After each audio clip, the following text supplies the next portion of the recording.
Bienvenidas y bienvenidos a Emprendedores con Alma, un podcast para aquellos que creen que hacer negocios se puede hacer humanamente y se debe hacer por una necesidad de servicio y contribución y no únicamente por querer llenarse los bolsillos. Charlamos aquí con los líderes valientes que se atreven a cambiar las leyes del juego del sector empresarial, donde las personas están en el centro de la estrategia, donde el éxito profesional va de la mano del desarrollo personal.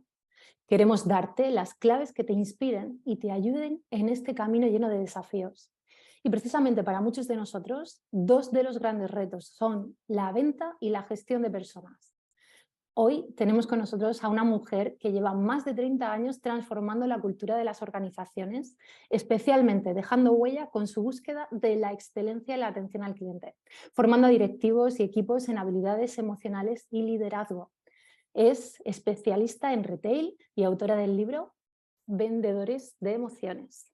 Cristina Castillo Porcel. Bienvenida. Hola, Libes, muchas gracias. ¿Qué tal estás? Muy bien, muy contenta de tenerte aquí. Ay, yo también, gracias por invitarme, gracias por dar voz a todas esas personas que creen que pueden aportar su granito de arena, ¿no? Y sobre todo, pues dar visibilidad a todo lo que en esta vida tenga sentido. Creo que lo que tú haces tiene mucho sentido, ¿no?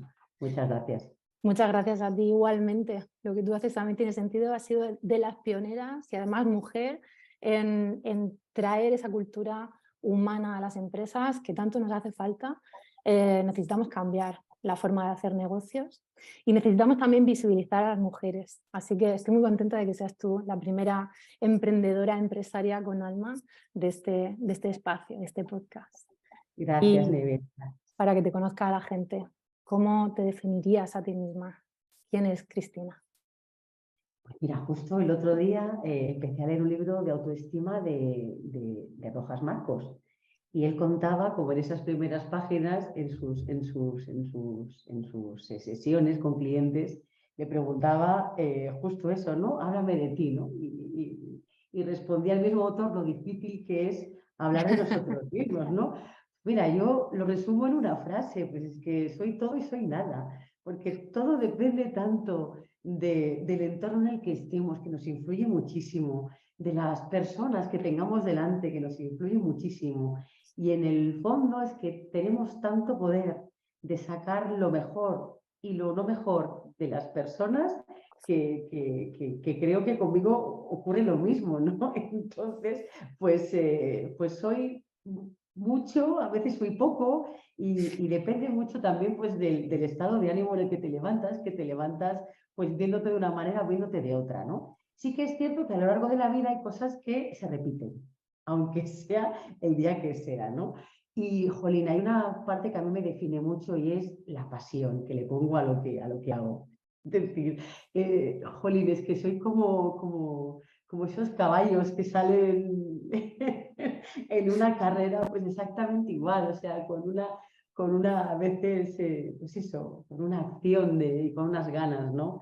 De dar lo mejor, y esa parte me caracteriza mucho la necesidad que tengo de aportar, y eso hace que se traduzca pues eso, en algo y en alguien pues muy apasionado de lo que hace, ¿no? Y sobre todo que cree mucho en lo que hace, ¿no? Eso se repite muchas veces. Qué importante eso de creer en lo que haces. A mí me gustaría saber qué fue lo que te llevó a dedicarte a formar a personas, a formar equipos, a formar a los que están en ventas en las tiendas. ¿Qué fue eso que nació dentro de ti? Y más en una época que a lo mejor no estaba tan de moda, esto del desarrollo personal dentro de la empresa o de las habilidades emocionales del Pues mira, humano. lo que me llevó fue el haber estado ahí. Es decir, yo me acuerdo que durante mi época de estudiante de Derecho, pues trabajé en una frutería y vendía fruta los fines de semana como una loca, porque es lo que me permitía pagarme mi carrera y sentirme autónoma a la hora de afrontar eso que para mí era muy importante, ¿no? Luego también estuve en unos cines vendiendo palomitas para lo mismo, para el mismo fin. Y luego ya pues empecé un poco a dedicarme más de manera más profesional pues al tema de los equipos, al tema de atender a clientes y de vender pues lo que en ese momento tuviera que vender, ¿no? Durante todos esos años, y fueron unos cuantos, me di cuenta de cómo las personas que dirigían los equipos de los que yo formaba parte hubiera sido muy bueno que fueran conscientes de cuál era el impacto que estaban generando en los equipos. A veces veía mucha deshumanidad, a veces veía mucha indiferencia, a veces veía mucha instrumentalización, pero luego llegó el momento en el que yo fui directora de equipos y muchas veces me preguntaba cuál es la huella que estaba dejando en esas personas. Y te aseguro que cuando tú no recibes una formación ni eres consciente de lo que haces a través de lo que eres, hay muchas cosas que se pueden evitar y que se pueden hacer mucho mejor. Entonces, eso coincidió con que yo soy de Barcelona, me desarrollé ahí durante mucho tiempo, me fui a trabajar a Francia una temporada donde también pude incorporar muchos aprendizajes y la vida y el amor pues me trajeron a Madrid. Y entonces aquí fue como para mí un quedarme sin nada. Era la sensación de sin nada, de por dónde empiezo, de qué es lo que puedo hacer. Y ahí apareció como esa vocecilla de dentro que me decía que me pusiera a compartir todo lo que yo había aprendido. Bien como persona que había dirigido equipos y bien como persona que había sido dirigida por unos líderes. Y lo de líderes lo pongo muy entre comillas muchas veces, ¿no? Entonces, eso por una parte tenía mucho sentido y por otra parte sentía que era muy verdad porque lo he vivido. Entonces, cuando yo me siento con la palabra de ostras, es que esto que te comparto, te prometo que es verdad, eso me hace sentirme muy segura y hace sentir que lo que comparto tenga mucho sentido, ¿no? Un poco empezó por ahí la cosa. Me viene a la mente el caso de una amiga que ¿Sí? ha entrado como directora general en una empresa y lleva poco tiempo. Ella llegó con una estrategia de cambio, de paradigma, poniendo a los clientes en el centro y poniendo a las personas en el centro de toda la estrategia, pero cuando ha entrado en el poder se ha visto totalmente condicionada porque al final depende también de proveedores, de socios, también de un ecosistema político, ¿no? Donde hay favoritismos, donde hoy por ti, mañana por mí, y donde muchos compañeros ponen el ego o los intereses personales o económicos por encima de cualquier decisión, sobre todo cuando se pretende un cambio, ¿no? Y ella se encuentra con que tiene que tragar y con que está mucho más limitada de lo que se podía imaginar en un principio. Y ve que si no entra por el aro, se juega al puesto. E incluso, bueno, incluso parece que ella está al final pasándose a ese lado oscuro pues estas son las reglas del juego, venga, pues yo también las incorporo y voy a funcionar así, ¿no? Entonces es como dejar de lado sus buenas intenciones, y porque para poder estar ahí y mantener una posición de poder, tienen que coger las reglas del juego, del sistema que ya estaba implementado.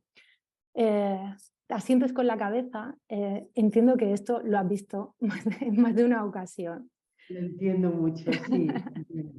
¿Tú crees que esto es así, que se cumple muchas veces de que esa profecía de que el poder corrompe?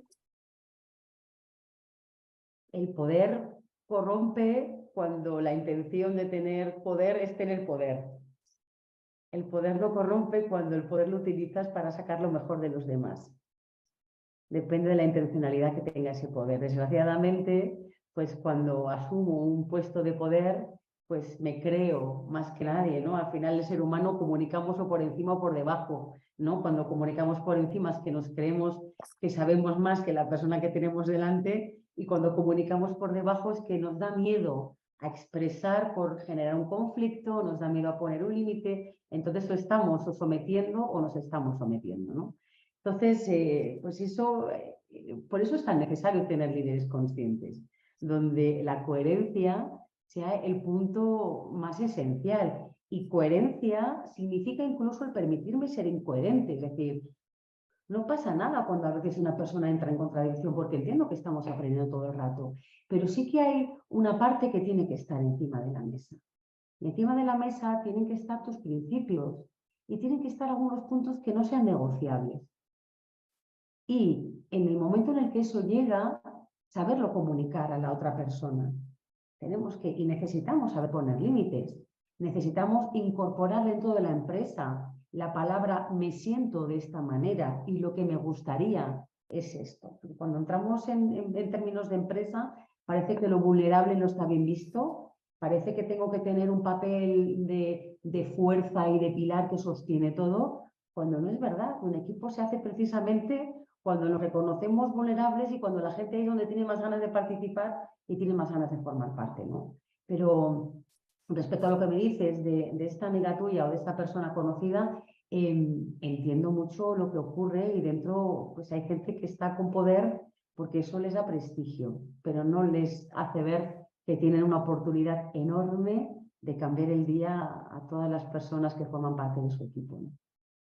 ¿Cómo has podido tú mantenerte fiel a tus principios durante todo este tiempo, durante más de 30 años, sin perder el foco?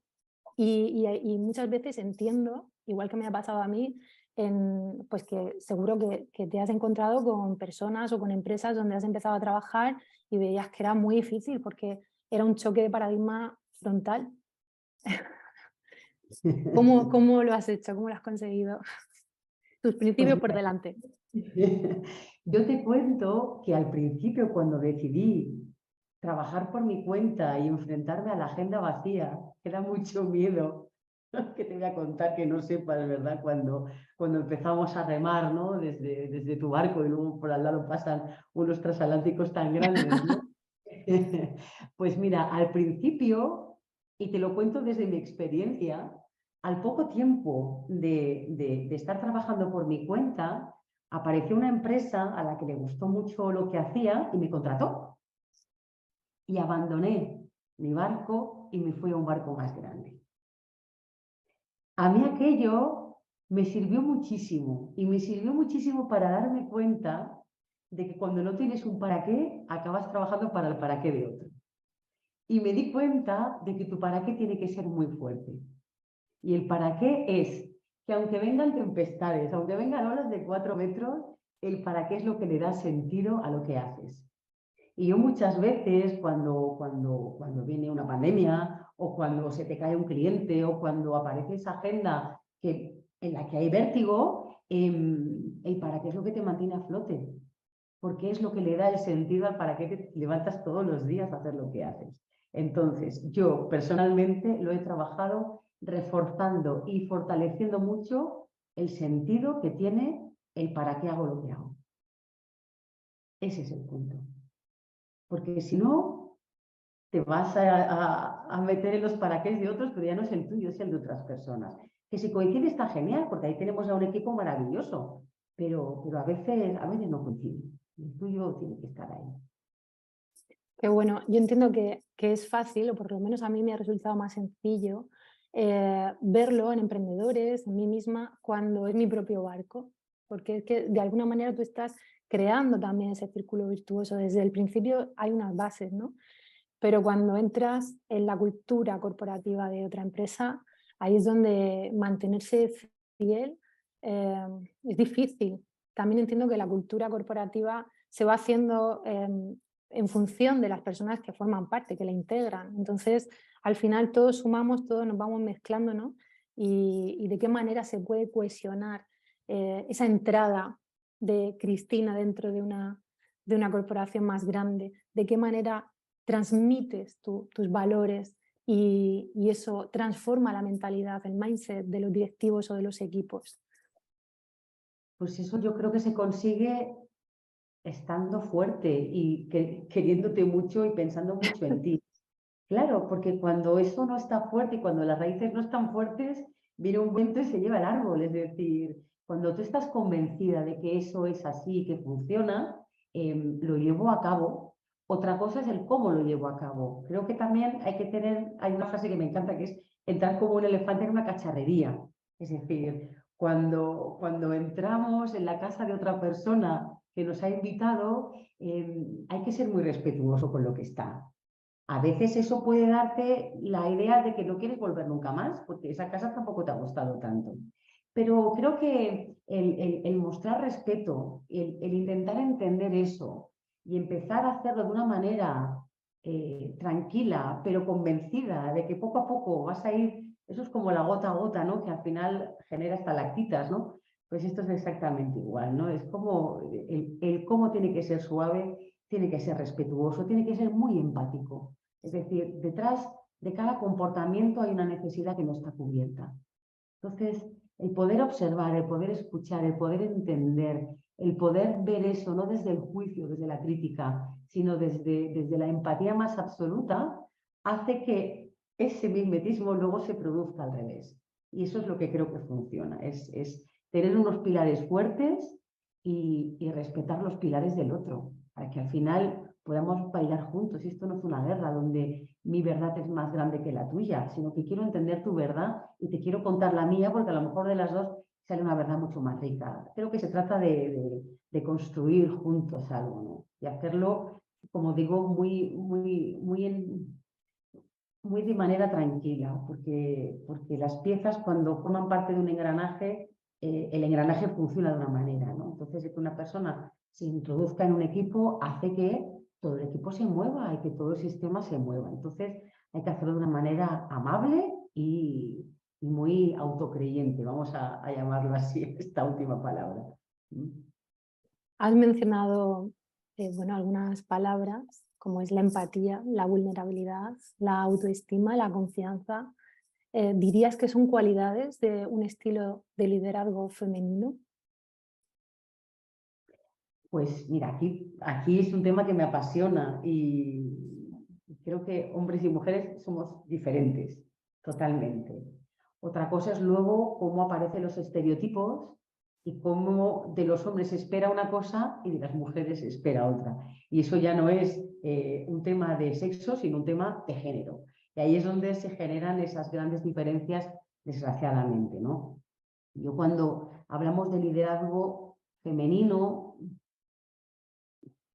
que la palabra de lo femenino y lo masculino entiendo que lo hacemos para entendernos y para ver qué es eso más propio de las mujeres, ¿no? Pero las mujeres han aprendido a, no sé cómo explicártelo, pero a expresar sus emociones de una manera mucho más abierta.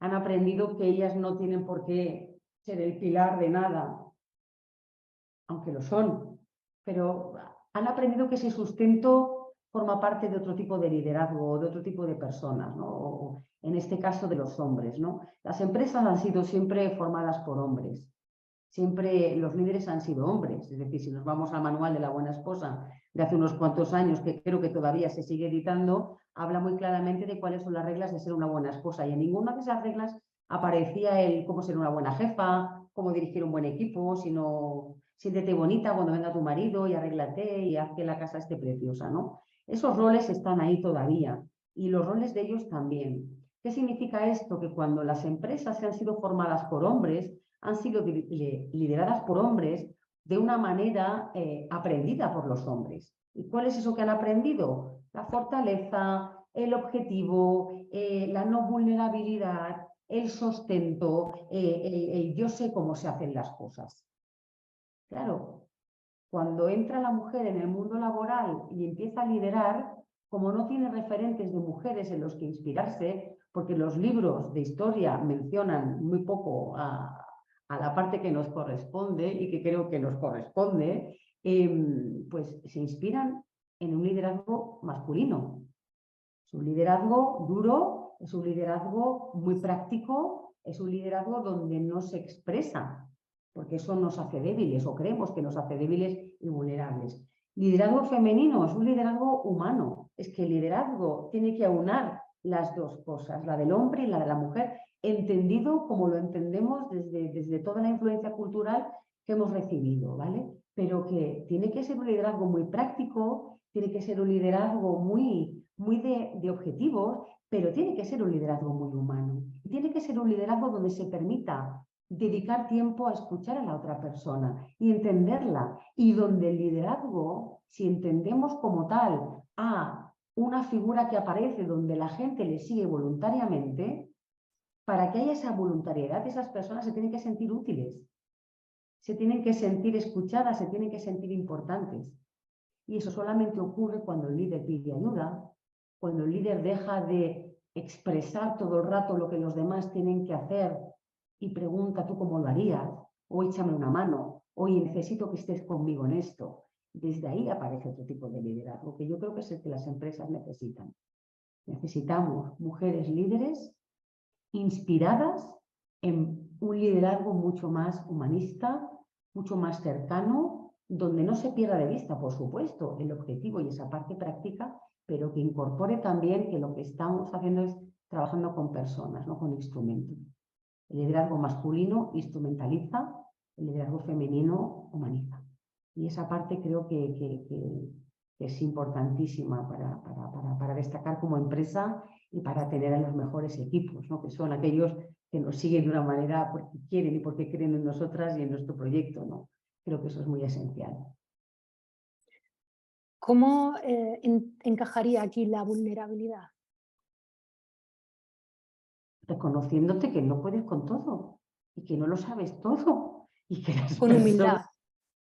Claro, sí, claro, sí, sí. El primer paso para la vulnerabilidad es reconocer que yo no soy omnipotente, que no soy superwoman ni superman y que necesito un equipo que esté conmigo y que me reconozca como alguien que no soy perfecta, sino que cuando la otra persona ve que yo de ella puedo aprender mucho y tengo y quiero aprender mucho, la otra persona se siente importante, porque lo es. Y de ahí empieza todo, ¿no? En la humildad de reconocer que no puedo con todo yo sola y que te necesito a ti también. Ahí Qué empieza. ligereza, sería para muchos funcionar así. Para muchos dueños o directivos de empresas, reconocer soy vulnerable o no conozco este campo, cómo podemos hacer esto, cómo podemos, para innovar, por ejemplo, para adaptarnos a los cambios, al medio, a los consumidores, qué podemos hacer y preguntar y abrir la mirada, ¿no? Esa sería la vulnerabilidad, abrirnos a Totalmente. la vulnerabilidad. Así es, estoy contigo, es así. ¿Y a ti no te parece que lo que choca con esa parte de no mostrarnos vulnerables es el motivo por el que nos ha llevado estar en el poder, ¿no? Es decir, cuando el poder está ahí porque me da prestigio, no me puedo mostrar sin poder.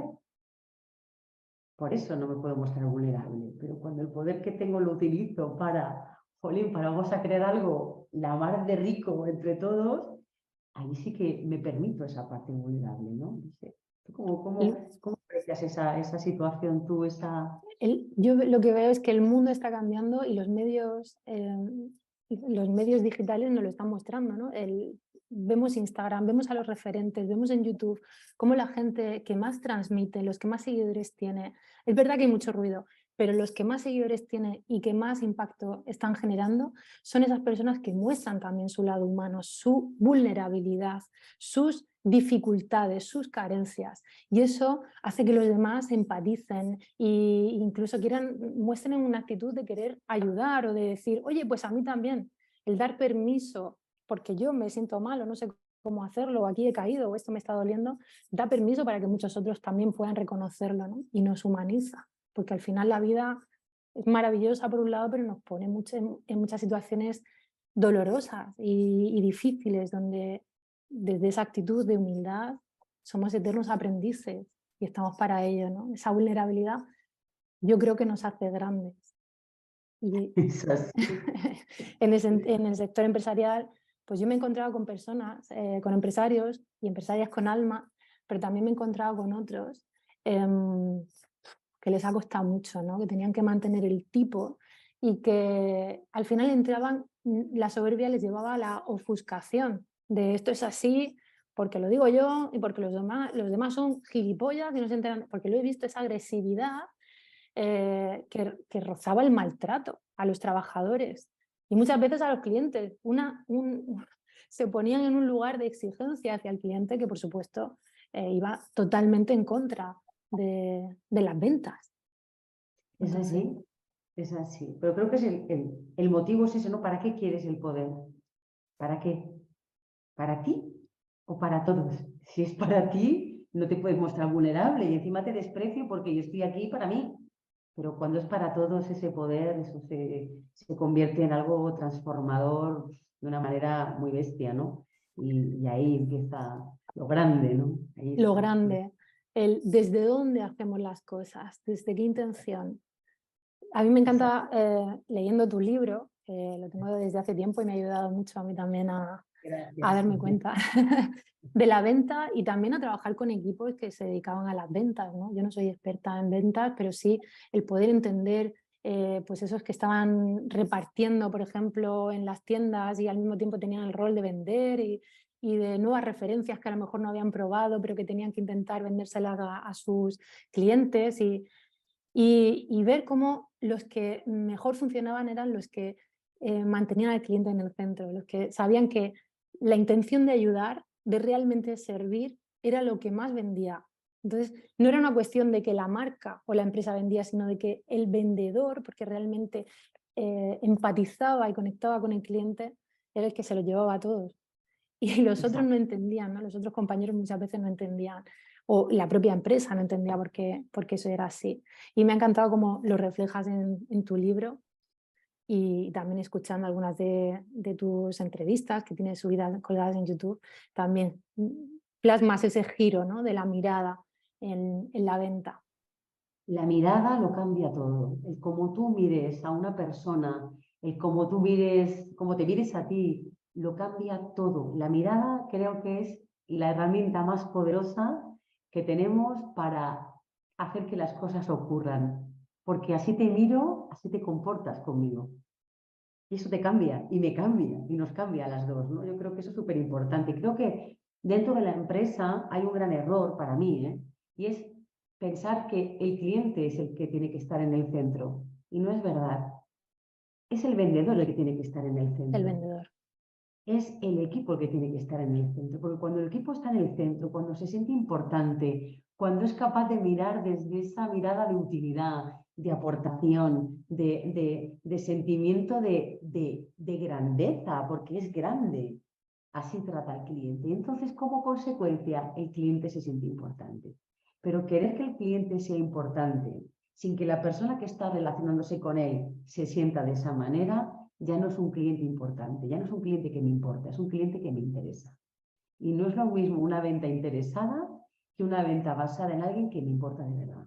Y creo que eso es lo que cambia todo el paradigma del retail en este caso, ¿no?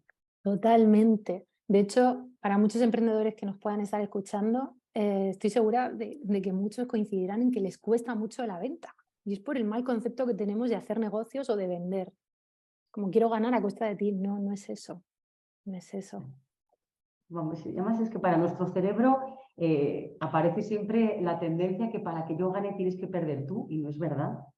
El hacerle ver que los dos podemos ganar, que las dos podemos ganar, es un tema de educarlo, porque la tendencia es que lo mío excluye lo tuyo, y no es así, ¿no? Pues cuanta ¿Qué les más. dirías a todos estos emprendedores que tienen dificultades a lo mejor a la hora de vender o que les gusta mucho lo que hacen y quieren realmente ayudar, pero eso de la venta, de llamar a la puerta o de conectar con gente, ¿qué les puedes decir? Que dejen de vender, que dejen de vender. Es que al final la venta es consecuencia, no es el objetivo. La venta es consecuencia. Cuando yo me centro en mi para qué todos los días, y te aseguro que no hay día que no me levante y piense, ojalá hoy a cuánta gente le puedo hacer un poquito más consciente y recordarle todo lo bestia y bonito que lleva dentro, ¿no? Porque al final eso va a hacer que se revierta y se transforme de una manera muy rica en el resto de la empresa, ¿no? Pero lo primero es que estén muy convencidos de su para qué, que es la tabla de salvación, que insisto, que cuando viene ese oleaje grande, lo que te mantiene a salvo es el motivo por el cual te levantas todos los días. Y lo segundo, que la manera en la que se expresen en redes, que sean muy generosos, que den muchísimo. Es decir, yo me gano la vida con lo que hago, pero he hecho muchas cosas gratuitas. Faltaría más, porque desde ahí aparece también la autoafirmación, aparece la convicción de que lo que haces tiene mucho sentido y que cuanto más des, más recibes. Y es verdad, es así. Entonces, creo que el ser generosos en redes significa que lo que aportes no sea algo con el fin de tú incluirte en una medalla, porque esa medalla ya te la pones tú todos los días, porque es el motivo por el que te levantas, sino algo que le sirva a los demás, que conectes con para qué has venido tú y qué es lo que tú tienes de rico que le sirve al otro y te pongas a entregarlo de una manera rotunda, porque nadie nos podemos ir de aquí sin haber dado lo mejor, ¿no? Entonces creo que al emprendedor es un para qué, un plan de acción, lógicamente, unas estrategias que te puedan servir, y una de ellas es que te pongas a conectarte con lo bestia parda que tienes dentro y que empieces a entregarlo, porque cuando estás ahí, la gente te quiere, la gente te llama. Es así, es así. ¿Y qué hacemos con la falta de autoestima? Trabajarla, porque no nos han enseñado a querernos, nos han enseñado a compararnos. Y en la comparación está siempre la sensación de que siempre me falta algo, de que soy incompleta. Y no lo soy, ni lo eres, ni lo somos perfectos así. Entonces, eso hay que entrenarlo. La autoestima al final es la capacidad que yo tengo de sentirme capaz de lograr aquello que me proponga, ¿no? Hay personas que a veces estamos por encima de, pero si no has hecho nunca esto, igual hay que aterrizar un poquito a la realidad, ¿no? Y tampoco por debajo como personas que no son conscientes de todos los logros que han conseguido, ¿no?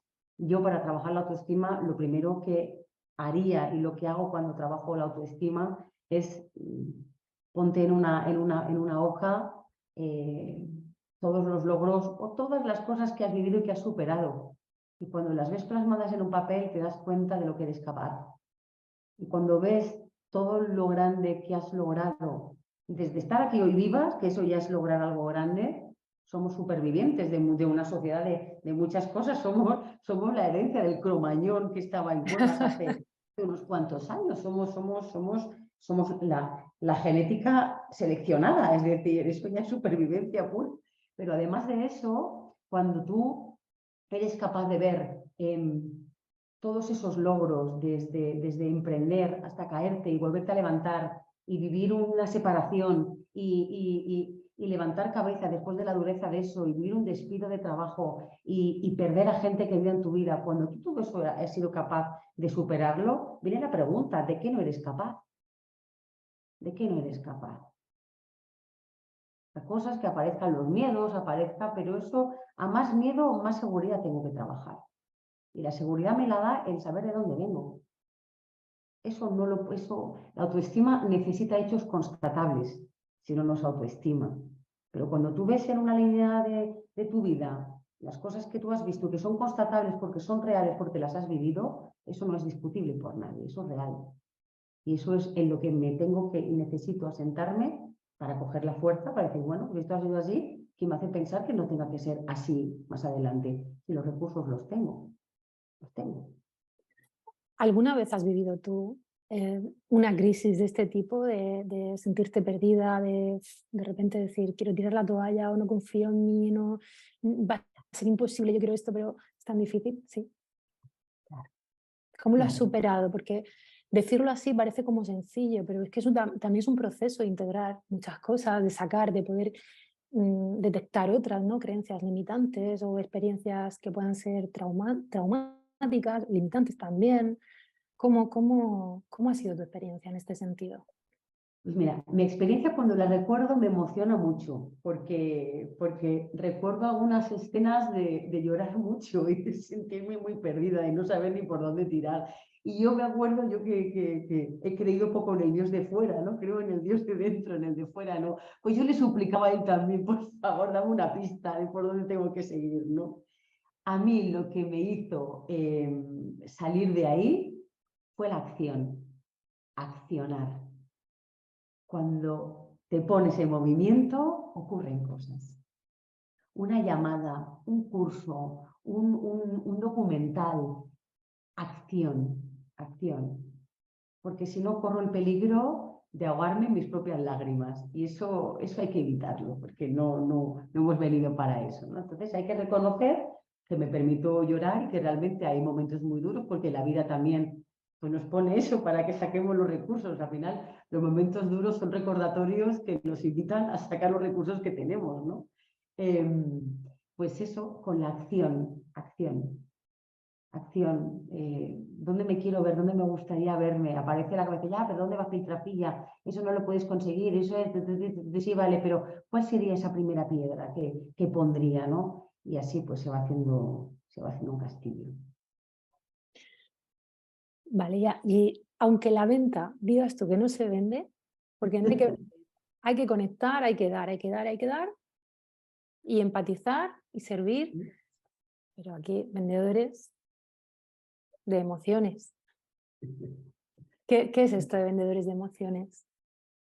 Jolín, pues que es que piensa que nuestro cerebro tridíaco, que tiene varias partes, pero una de ellas es que es un cerebro muy emocional.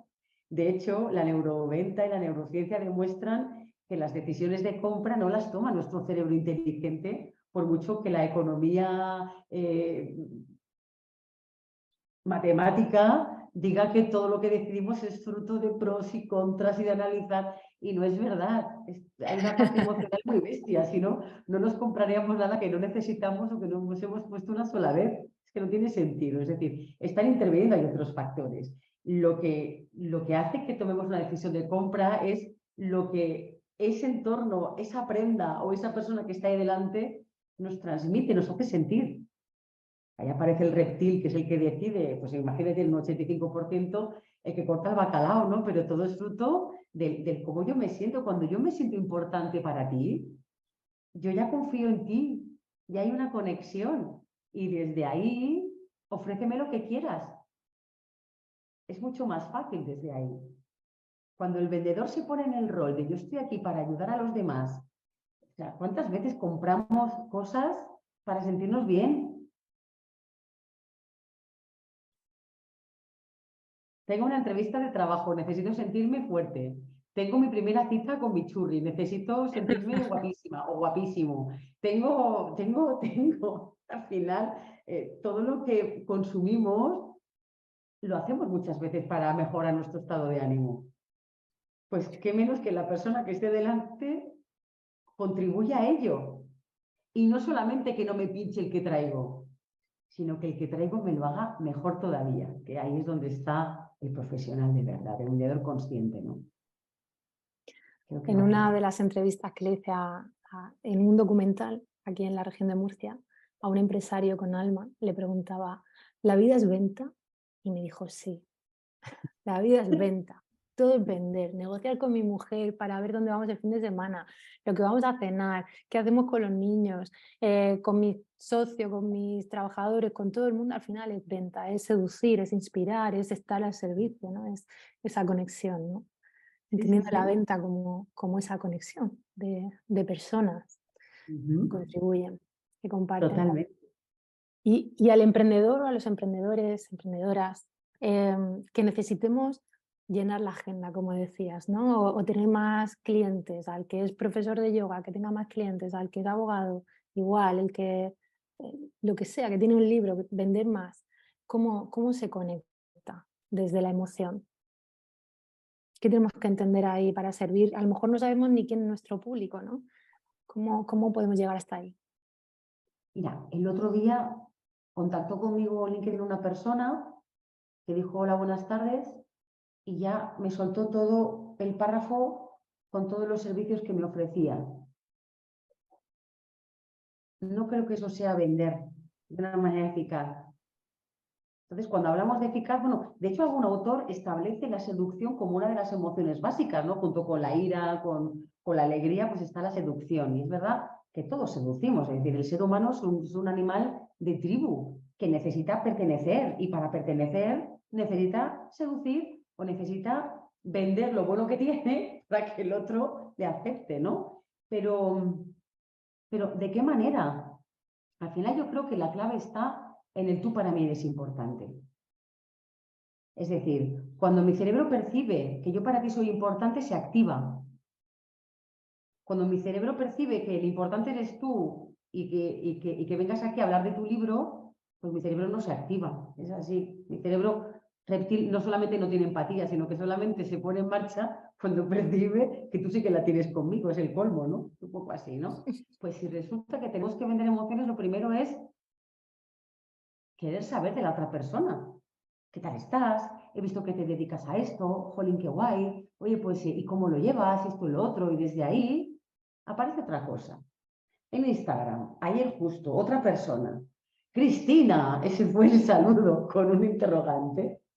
Y el chico me decía, ¿qué tal estás? Esto, lo otro. Luego ya me hablaba, oye, tú, cuéntame, ¿y cómo haces esto? ¿Cómo haces aquello? Y ya luego me hablaba de sus servicios. Yo sus servicios ahora mismo no estoy interesada en contratar, pero sé que si mañana tuviera que contratar a alguien, lo contrataría a él. Porque todo lo previo fue tan cercano, fue tan natural, fue tan así, que lo haría con él. Con el de LinkedIn que me pasó todo, pues no, porque no me has emocionado. Lo primero que nos emociona es la persona que nos vende, luego lo que vende. Pero si no compramos al vendedor o a la vendedora, no vamos a comprar el producto o servicio que nos ofrece. El vendedor y la vendedora nos tiene que emocionar y nos emociona cuando quiere conectar con nosotros. No desde lo que vende, sino desde lo que es y desde lo que soy. Eso es vender, para mí. En el proceso de la venta, ¿dirías que lo primero es conectar y emocionar al cliente?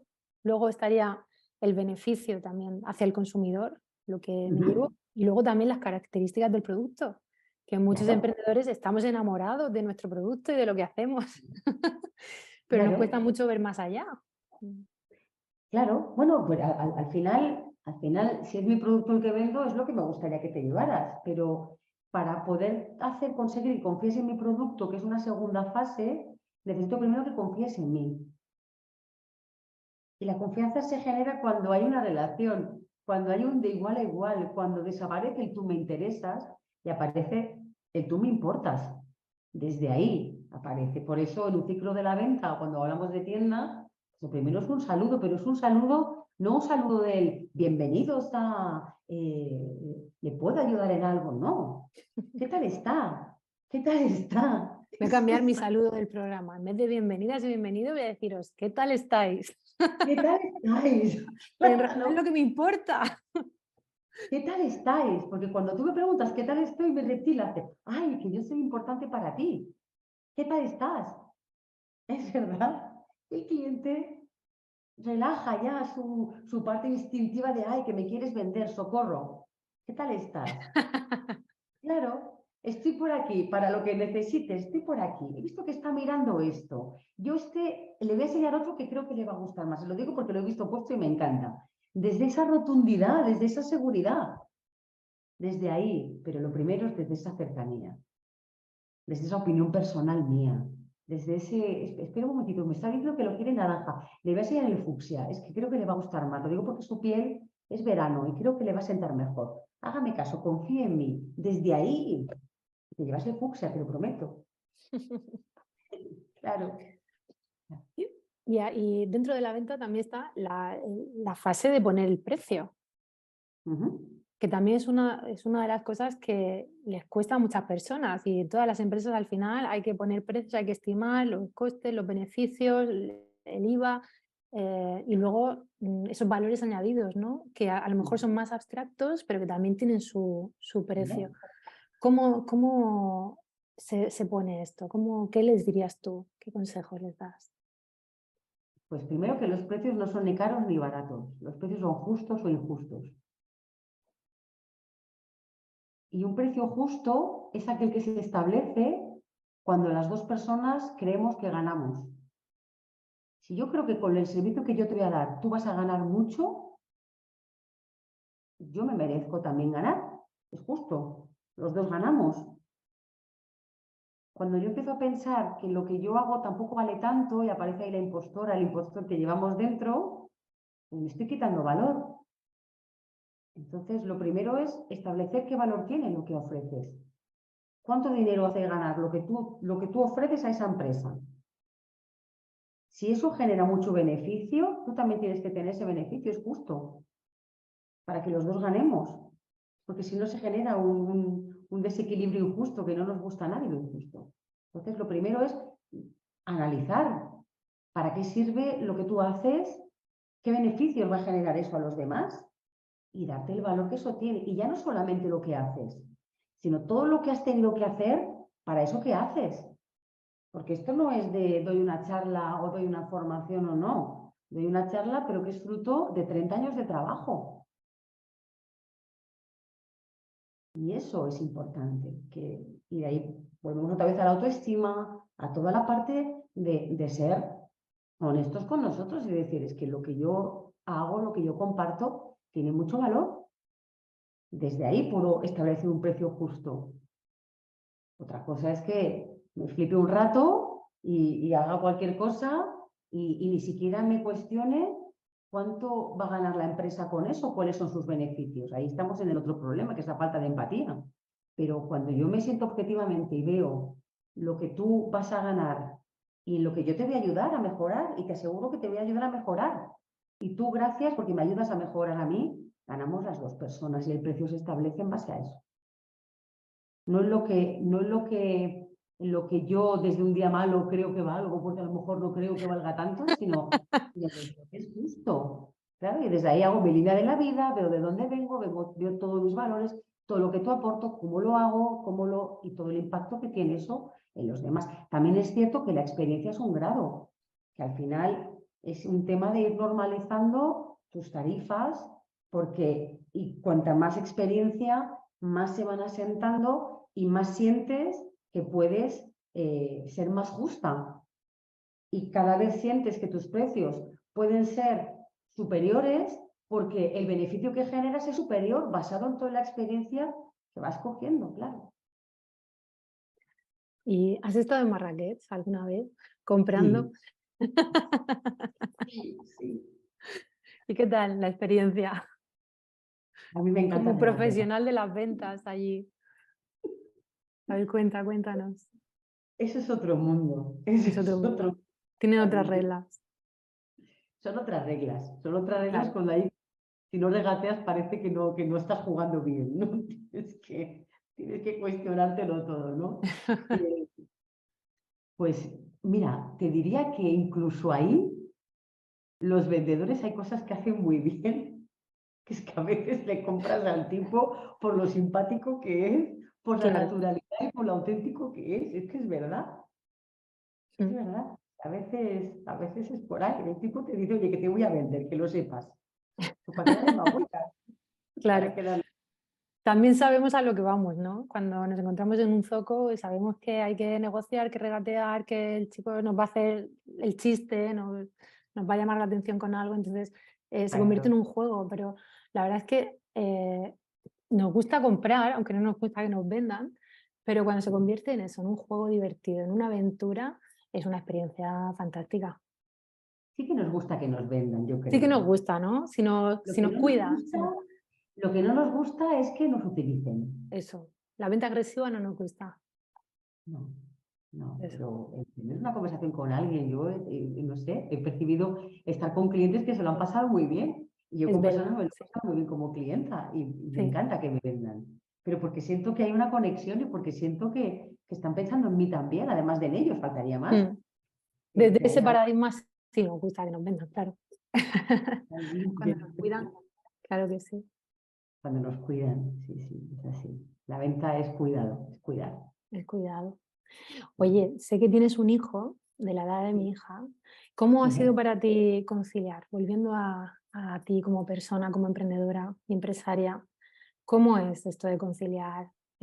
Porque estamos hablando de la mujer, intentando visibilizar el trabajo que hacemos, que todavía llevamos roles impuestos que asumimos y aún así tenemos Totalmente. que abrirnos camino en el área profesional, pero la conciliación, yo dudo de que exista realmente y quiero saber cómo lo has hecho tú. Pues mira, yo lo he hecho trabajando mucho la culpa. Yo como mujer me he sentido culpable por hacer cosas que se supone que no tendría que estar haciendo porque tenía que estar cuidando a mi hijo. Entonces, esos son herencias que están ahí, ¿no?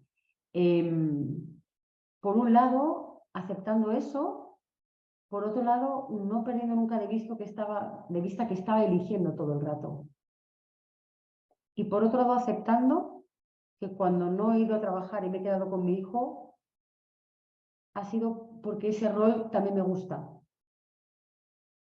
Es decir, ha sido un tema más de aceptación Aceptar la culpa, aceptar que ahora me quiero ir a trabajar, aceptar que quiero ser una persona que a veces no está con su hijo porque prefiere estar trabajando. Y lo prefiero así. Y aceptar eso me quita mucho peso, me quita mucha carga. Comunicando mucho con mi pareja, hablando de mis necesidades y del cómo me siento, pidiéndole ayuda, igual que él me la pide a mí. Un poco ha sido un proceso interesante, interesante. ¿Te lo han confrontado el proceso o te han dicho hay otras mujeres que sí pueden y tú no? O hay personas que pueden llevarlo todo para cabo, pueden llevarlo todo y no se quejan o no entran en conflicto o no sufren? ¿Te han dicho alguna vez eso? Mira, cuando yo decidí ser mi propia jefa, fue justo un poquito antes de que naciera Mateo. Entonces, esa parte de vivir entrevistas no lo he vivido así. Sí que es cierto que, no, y tampoco es cierto, porque cuando yo, por ejemplo, he sido contratada por un cliente y he estado viajando o he estado, a mí nadie me ha cuestionado si iba a rendir menos por ser mujer o si mejor elegimos a otra persona que no tiene hijos para hacer este viaje de 2 semanas fuera. Es decir, no lo he vivido, no lo he vivido y tampoco me lo he cuestionado como que para mí fuera un impedimento. Es decir, yo ya me he presentado a clientes o me he presentado sabiendo y teniendo en cuenta que la culpa me la gestiono yo, pero que por mi parte no iba a ser un impedimento porque es lo que quería hacer. No lo he vivido así. Personalmente, pero sí que sé y entiendo a muchas mujeres que se han visto limitadas por esto. Y cómo ves en el día a día, yo, jolín, trabajo con mujeres directivas y doy liderazgo para mujeres directivas. Y he podido ver cómo ellos ascienden antes. De hecho, Sí. claro, entonces ahí tiene que haber algo interesante, ¿no? Y que tenga que ver con algo que igual es muy cercano a la parte de género y a todo lo que eso comporta, ¿no? Pero por qué hay unas estadísticas donde solamente el 2% de los puestos directivos están ocupados por mujeres, ¿no? ¿A qué se debe eso? ¿A un tema de que no son capaces? No, porque ahora el nivel educativo es para todos iguales, hombres y mujeres. Incluso en las universidades hay más mujeres estudiando carreras que hombres estudiando carreras, ¿no? Entonces, ¿a qué se debe eso? ¿A que tienen menos habilidades? ¿A que podemos menos? ¿A que no somos tan guays como, no? Igual tiene algo que ver con el rol de mujer y con los impedimentos, y ponemos entre comillas, que parece que están ahí a la hora de ascendernos, ¿no? Es un tema difícil, muy complejo de visibilizarlo realmente, ¿no? Porque es algo como sutil, que asumimos, que forma parte de todo el suprasistema del patriarcado, ¿no? Yo sí que me he encontrado con esa situación de estar entre la espada y la pared, de mi hija enfermar y estar sola con ella, de tener que dejar de lado mi lado profesional o a lo mejor ese día que para mí era importante, que tenía una jornada importante y que llevase la culpa. Es la culpa siempre. Y cuando he podido con el cuidado de mi hija y al mismo tiempo con la parte profesional, a lo mejor me he visto yo también más de lado, mi propio cuidado más de lado. Y eso es algo que veo en muchas mujeres, ¿no? Que hay algún área de la vida que se ve resentida eh, para poder llevarlo todo hacia adelante. Y es como triste porque parece que es algo que nos inventamos, que no es tan así, o el hombre parece que le cuesta mucho empatizar con eso, ¿no? Porque entre mujeres nos entendemos, pero sí que me encuentro esa confrontación de los hombres de, pues no es para tanto, o tú eliges y ya está, pero no entienden a lo mejor el sacrificio que conlleva y el peso tan grande, ¿no? Y Es como así. mujeres, el otro día veía una estadística donde es un 4% creo, el número de directoras generales que hay en las empresas españolas, un 4% de mujeres solamente, y es una barbaridad. Entonces, estamos ahí revolucionando. Mi hija probablemente ya vea otra cosa, es otra generación y vea otra cosa. Pero bueno, estamos ahí con la necesidad de seguir y de empoderarnos, de decir, aquí estamos. Exacto. Y es que la palabra empoderar para mí es como es recordarte, reconocerte en lo Eso, que eso es. Eso Es es. reconocerte y recordarte de dónde vienes y de lo que eres capaz. Y sobre todo, trabajarlo también, porque al final cuando llegas a liderar, cuando llegas a dirigir un equipo, no se te puede olvidar que estás trabajando con personas y no se te puede olvidar que el copiar los estándares que ya están establecidos no va a cambiar nada. Al final el cambio aparece cuando se aporta algo nuevo, ¿no? Y creo que, como decíamos al principio de esta entrevista, ¿no? El poder un poco introducir esas palabras que hemos comentado antes de vulnerabilidad, de pedir ayuda, de preguntar más que imponer o que afirmar, pues creo que es el primer paso, ¿no? Pero la mujer tiene mucho trabajo de por medio, eso se puede conseguir solamente con la ayuda también del hombre. Al final esto es un bien Sí, para todos, esto sí. no es un yo gano, tú pierdes, sino la Totalmente. manera que podamos ganar todos, ¿no? Y eso requiere de personas, y aquí ya no hablo de hombres y mujeres, de personas conscientes de los roles que hemos adquirido y de la necesidad de romperlos para que seamos, pues, más conscientes de lo grandes que somos, ¿no? Te voy a proponer un juego, ¿vale? De terminar la frase. Me encanta jugar. Estupendo, a mí también. Mis mujeres referentes son. Uf, mi madre, mis abuelas y todas aquellas mujeres que no tienen nombre y apellidos porque son un grupo muy grande, que se levantan cada día sintiendo que pueden, que tienen un Si me, sentido. si me reencarnase, me convertiría en. Si me reencarnase, Jolín, iba a decir en gota de agua, pero es que después de todo el mundo de esta vida, Lo que tú igual. quieras. Mira, si me reencarnase, Jolín, me convertiría, no lo sé. Mira, esta pregunta me encanta y no me la he hecho nunca. Me convertiría en mi yo mejorado, porque al final creo que me voy a ir de aquí con cosas que se pueden mejorar, es decir, esto no se acaba nunca, ¿no? Pero yo mejorado me reencarnaría en un libro que recordaría a los demás. Mira, en eso me reencarnaría, sí, cambio, en un libro. Me reencarnaría en un libro que recordase al humano de lo importante que es vivir desde el principio, ¿no? Desde los principios, desde lo obligatorio que es dar lo mejor que llevamos dentro, ¿no? Y para eso verlo, ¿no? Es un libro que recordaría y te enseñaría, pues, a verte, ¿no? En lo mejor que llevas dentro, ¿no? Un libro sería así, un libro. Con ese mensaje, no un libro cualquiera, ese. Me emociona. Mira, me emocionan muchas cosas. Me emociona verte ahora emocionada. Me emociona, mira, ver a mis padres, me emociona muchísimo. Uf, eso me llena de una sensibilidad, de un espíritu de amor que no te puedo contar. Me emociona verles cómo se hacen mayores. Me emociona verles cómo todavía se cogen de la mano los dos cuando van a pasear. Me emociona, me emociona ver a mi hijo durmiendo. Esas cosas me emocionan mucho. Y me emociona hablar de lo que me emociona. La felicidad es.